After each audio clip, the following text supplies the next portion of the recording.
put a presentation together to make this fun and to make sure I captured all the nuances. And I will be going over how each attachment style shows up in love and in business. So I thought it'd be fun if I chose characters that are examples of each attachment style. Attachment styles is how you essentially connect in romantic relationships. And your attachment style is created when you're little through your parents or your environment. But then as you go through life, your attachment style can change based off of your dating experience. So you can have maybe a partner who creates a new, essentially, nervous system.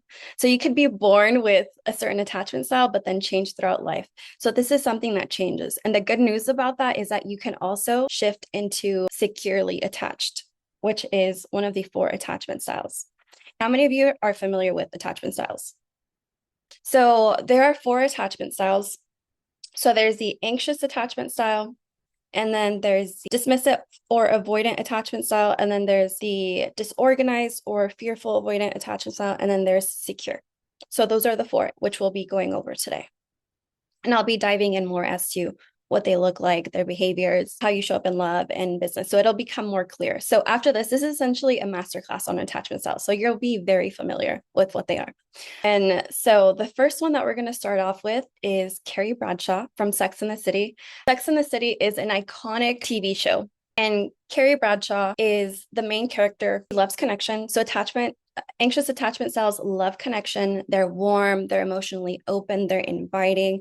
I think of them like just very sweet people. So how do we know she's an anxious attachment style? So in the show, she jumps from relationship to relationship. And a reason the anxious attachment style does this is because they don't know how to meet their needs themselves. So getting into relationships is a survival mechanism, which is why they go from relationship to relationship, because they don't know how to meet their needs themselves. So that's something important to note. And they spiral when communication drops, because they have this very deep fear for abandonment. And they tolerate inconsistency and maybe some negative things in relationships because they want to preserve the connection. So they're very likely to abandon themselves in relationships. Carrie Bradshaw, she equates intensity with intimacy. And so let's talk about core wounds. So first, let me explain what core wounds are. Basically, the core wound is identity level, and it'll show up pervasive in your life. And the difference between a core wound and a belief is you can think of a core wound as the root and the belief is a branch. So for example, you can have a core wound, I'm not good enough. And so then the belief is, I need to have so many certificates before I do the launch. So that would be kind of how they relate. And a fun fact is all 3 attachment styles have the core wound of I'm not good enough and I am unsafe. But I will be going over some of the nuances and the differences between the 3 when it comes to their core wounds. So for the anxious attachment style, their core wound is I will be abandoned, I am alone, I am unloved, and I will be rejected. And how they show up when it comes to their boundaries, they self-abandon to maintain proximity. They feel unloved when others put up boundaries, and they feel afraid of abandonment if they set boundaries, because again, they have that core wound of abandonment. So everything, the way that they show up is to essentially not be abandoned. And that's what drives their behavior. And that's someone who is like an extreme anxious attachment style. But what you will see as we go through each one is that you might resonate with bits of each one. And so some behavior coping mechanisms in relationships is that they cling to maintain proximity. They test their partners to get expression of care, and they have approval-seeking behaviors. And their go-to coping mechanism is fawning. And in business, their core wound might show up as I'm not chosen. And the belief is I must constantly prove my value to stay chosen. And what this can look like is over-delivering for clients, tying self-worth to external validation, and feeling destabilized when engagement drops. Because again, this abandonment wound is getting activated. And so I want you to type in the chat if any of this resonated with you. I just want to see how many of you have bits that are anxious, whether in love or business. Okay, we got one. So now I want you guys to, we're going to take a deep breath in because I know what I went through is more, how do you say this? In the brain. So now I want you to drop down to your body. So we're going to take a deep breath in and release through your mouth. Take another deep breath in, release through your mouth. And this time I want you to visualize a light running through your body. As you breathe in, move the light up. And as you breathe out, move the light down, okay? So take a deep breath in and move the light down, release. Now I want you to check in with your body, not your mind. Where are you over functioning to prevent abandonment? Whether in love or your business, depending on which side you resonated with more. And if you feel called, you can share it in the chat to see where this shows up for you. Okay. Overgiving. Love life. Okay. Overgiving and overproving worth. Lack of boundaries, business overgiving. So we have a lot of overgiving. Yes. On what to do. Hypervigilant, making everything about me. Okay, beautiful. A lot of awareness pieces. I'm too much in DMs with group coaching clients. Next, we have the dismissive avoidant. And for that, I have chosen Miranda Presley from The Devil Wears Prada. Many of you are familiar with this movie. So some sensitive characteristics is that they love autonomy. They're very composed, logical, grounded in self, and very calm under pressure.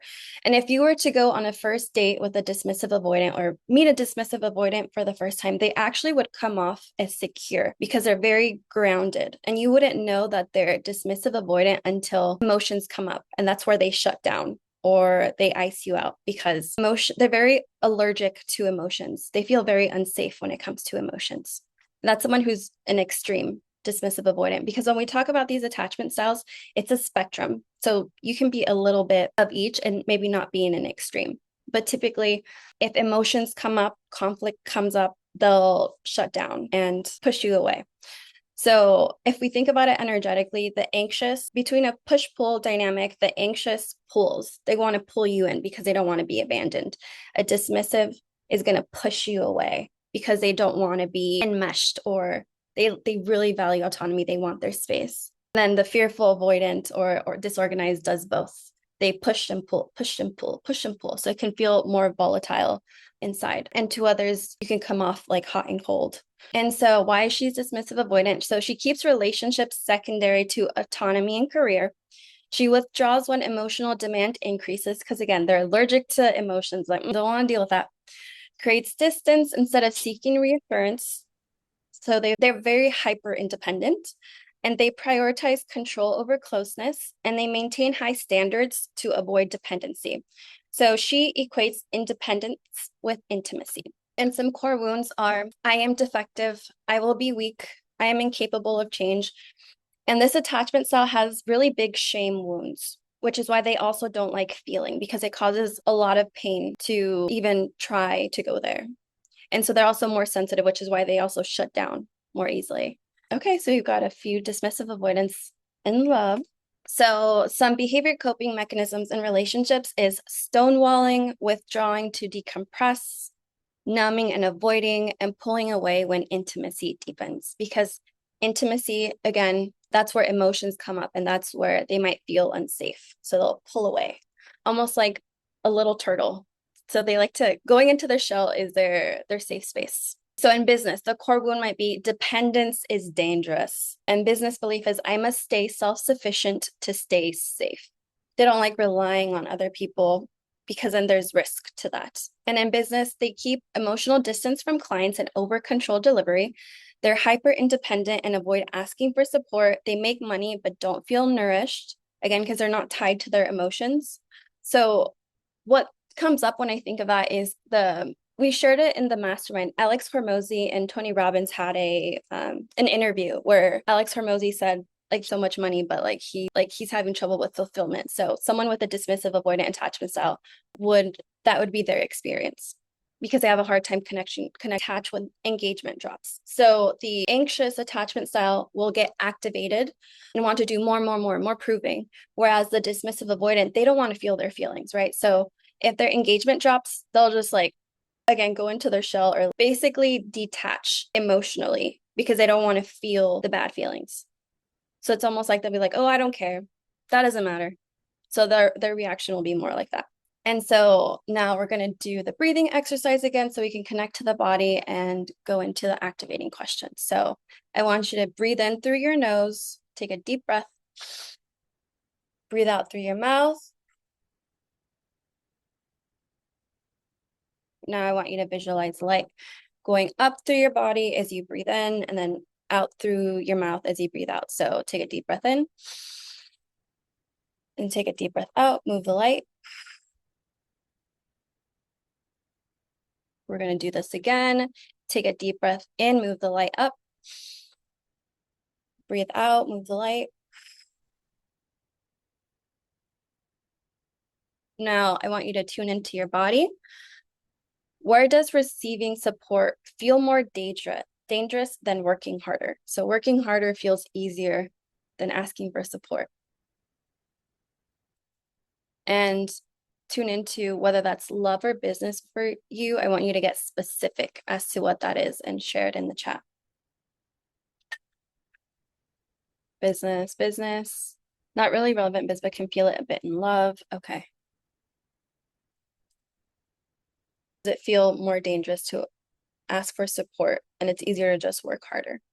So next we're going to move on to the disorganized attachment style. And so for that one, I chose Daenerys Targaryen from Game of Thrones. How many are you familiar with Game of Thrones? Type yes or no in the chat. Some of the characteristics: she loves intensity and depth.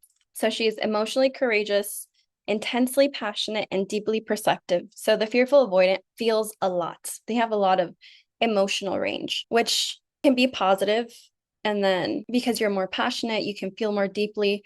But then in the negative side, it could also be destructive, volatile, and explosive. So why she's fearful avoidant: she has a deep longing for love and belonging, forms intense, quick bonds quickly. She has explosive reactions, and she alternates between closeness and emotional distance. So that's the push and pull. And she equates loyalty with intimacy.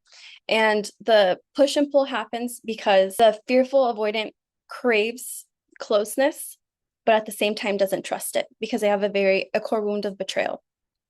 So if the fear is higher than the love or the desire for love, I'll also see a lot of times this attachment style almost basically amputate their love life because it's too much for them to feel or deal with.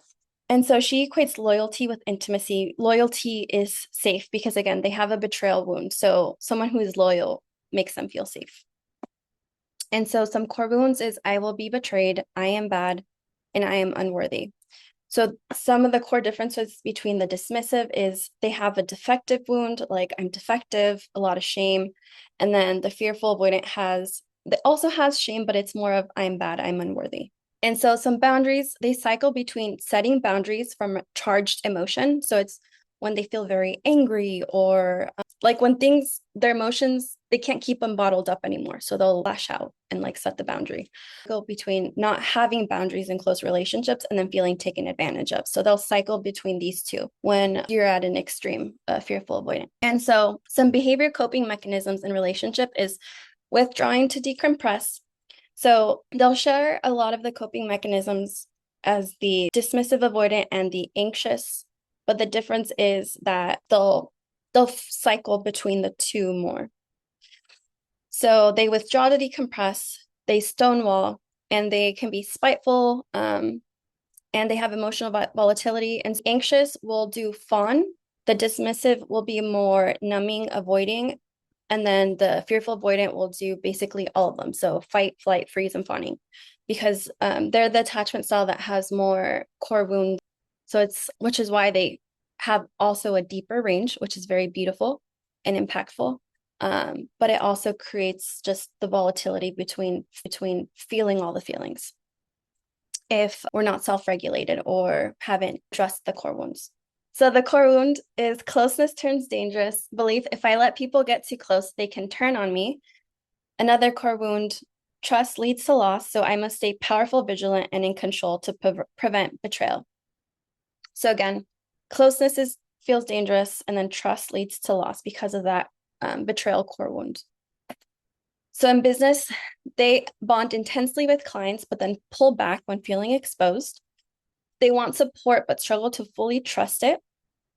They interpret silence as shifting loyalty, and they can pull back when visibility increases. And so we're going to, again, do a breathing exercise to dive into this question. Yes. And I have a theory. I feel like most entrepreneurs probably have a fearful avoidant attachment style, because a fearful avoidant, I didn't go over needs, but they have a very big need for growth. So people that have a very big need for growth tend to go into entrepreneurship, personal development. So they will probably have a piece of this. So I was also a fearful avoidant because I went through some trauma that like really impacted my nervous system. And so those tend to be the clients I also attract. So this is the one I'm very familiar with. So I know this one sounds like the most intense and the most challenging, but know that all of them can become secure. Like I have a client who was, so I have everyone take a test before we start working together. So I can measure their progress. And when we started working together, they were a little bit of everything.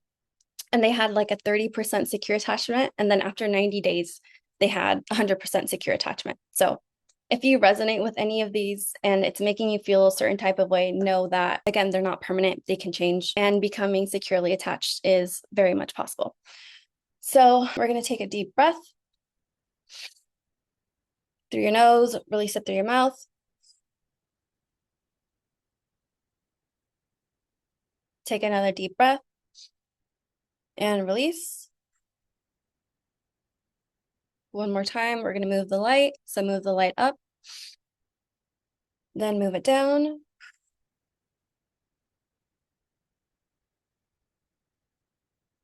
And I want you to tune into your body. Where are you preemptively protecting yourself before anything goes wrong, whether in love or business? And share the specific of where you feel like you're protecting yourself. Not emailing my businesses because they might not buy. Okay. Pivoting a million times, changing offers while in it. Okay. Ghosting important steps to get my business actually working. Yeah. So the way I see this, it's almost like this question is flinching before anything happens. So you're kind of approaching something, you're like, oh, which can lead to not taking action or avoiding or not fully going for it. Yeah. Overcomplicating and refining all the time. Okay. And so now the last attachment style, I know a lot of you guys were waiting for this one, the secure attachment style. So for this one, I chose Morticia Addams from the Addams family. So how many of you guys are familiar with Morticia Addams or the Addams family? I know Netflix came out with Wednesday, so that's the most recent depiction of Morticia Addams. My son wants to watch the Addams. Amazing. That does look like Cher, but I don't think that is. So some positive characteristics of the secure attachment style. They love stability with freedom. They're stable, emotionally balanced, good at communicating, comfortable setting boundaries, and they take accountability. And you'll also see that you'll resonate with pieces of this. So why is she a secure attachment? So she remains regulated when communication fluctuates, which doesn't mean that you don't feel your feelings. You feel your feelings, but you're very aware and in touch with them. So if big feelings come up, you can self-regulate. You know how to address that. Addresses inconsistency directly instead of tolerating it. So they speak up for themselves. They hold standards without threatening connection. So the anxious and the fearful avoidant will often threaten connection to essentially see that their partner cares about them. So the secure attachment style won't do that. They'll just be able to communicate what they need and want vulnerably because they don't fear their partner leaving them. They express desire without the fear of abandonment, and she equates consistency with intimacy. And some core wounds. Core wounds are situation specific. They will be less intense and less frequently activated. So for example, if you were excluded from things in school, you'll have a core wound of I am excluded. So it's very situation specific. And they tend to have less negative emotions less frequently. because they're more regulated and they don't have core wounds that get triggered and activated like the other attachment styles. Okay, so some boundaries, sets of boundaries from clarity, not charge. So they set boundaries when they have fully integrated. It's like, okay, what do I need? And then they communicate it. They don't wait until they get angry or have kept things bottled up to express their boundaries. Yeah, so they don't wait until resentment to speak. They speak when feelings come up. They don't abandon themselves to preserve connection. They put themselves first when it comes to relationships. So they don't abandon their standards, their needs, while still keeping the other person into consideration. And they adjust boundaries collaboratively when needed. And some behavioral coping mechanisms in relationships is conflict resolution and communication, vulnerability, self-soothing, and asking for support from others. In business, they build gradually and stay consistent even when seen. They ask for support, evaluate it, and relax into aligned collaboration. So that doesn't mean you trust blindly, but you trust until things happen. So you still can audit people because you have strong discernment, but you don't flinch of like, oh, can I trust them or get suspicious? You check people out and then you can decide, okay, they're aligned, they're not aligned. And so they interpret silence as space and communicate if needed. They expand capacity as visibility increases. And so we're going to do one last breath to go into this activation question. So I want you to take a deep breath in through your nose and release through your mouth. Take another deep breath in through your nose and release through your mouth.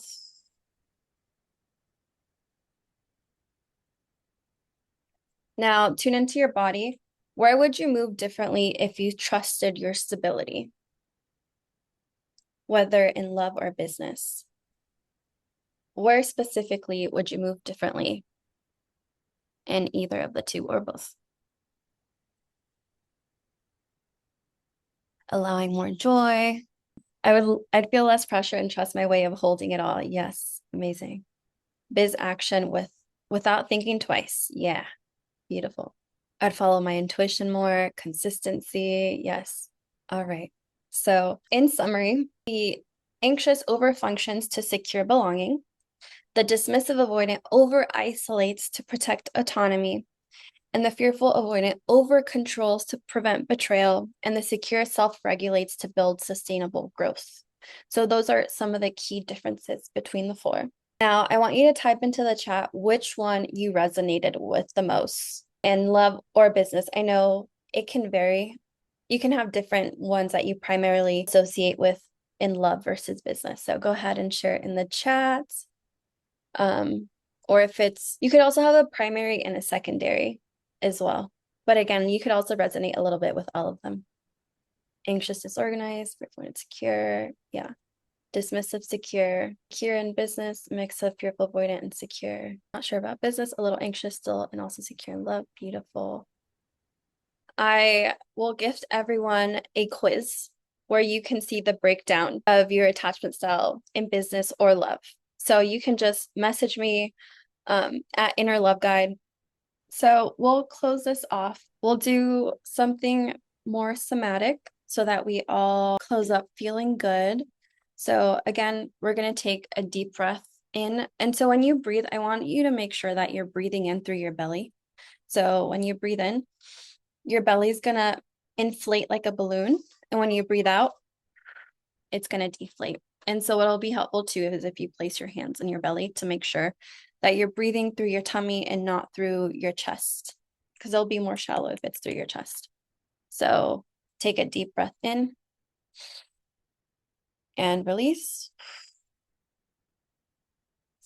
And this time, when we take a breath in, we're going to hold for 4. So take a deep breath in. Hold for 4. 1, 2, 3, 4. Release. Take another deep breath in. Hold for 4. 1, 2, 3, 4. Release. Another deep breath in. Hold for 4. 1, 2, 3, 4. Release. Now I want you to visualize that part of you that maybe might not be as secure, whether in love or business. And I want you to connect to that part of you and ask her, what is one step I can take today to feel more secure in this? And I want you to type that in the chat. What comes up for you?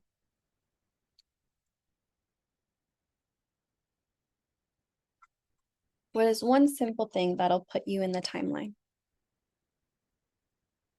of feeling more secure, whether in love or business?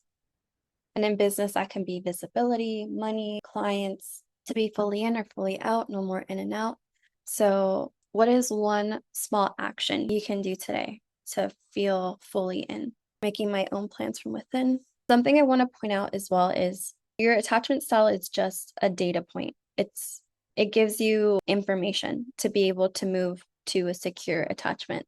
Because I find that a lot of folks sometimes treat attachment styles like an identity, almost like a zodiac sign, like, oh, I'm anxious, like I'm a Taurus. But it's only a part of you. And so when we give more energy and love and intention to the secure part, that one grows more. But again, to the part that has the insecure attachment, we also give love because they're taking the front seat because they want your attention. They want your love. Interesting that both anxious and avoidant styles come from deep wounds, so hard to see beyond the behavior. Yeah. And something that you can do today to go into secure attachment style is being vulnerable and speaking from the heart, because all these insecure attachment styles really struggle with that, specifically in love.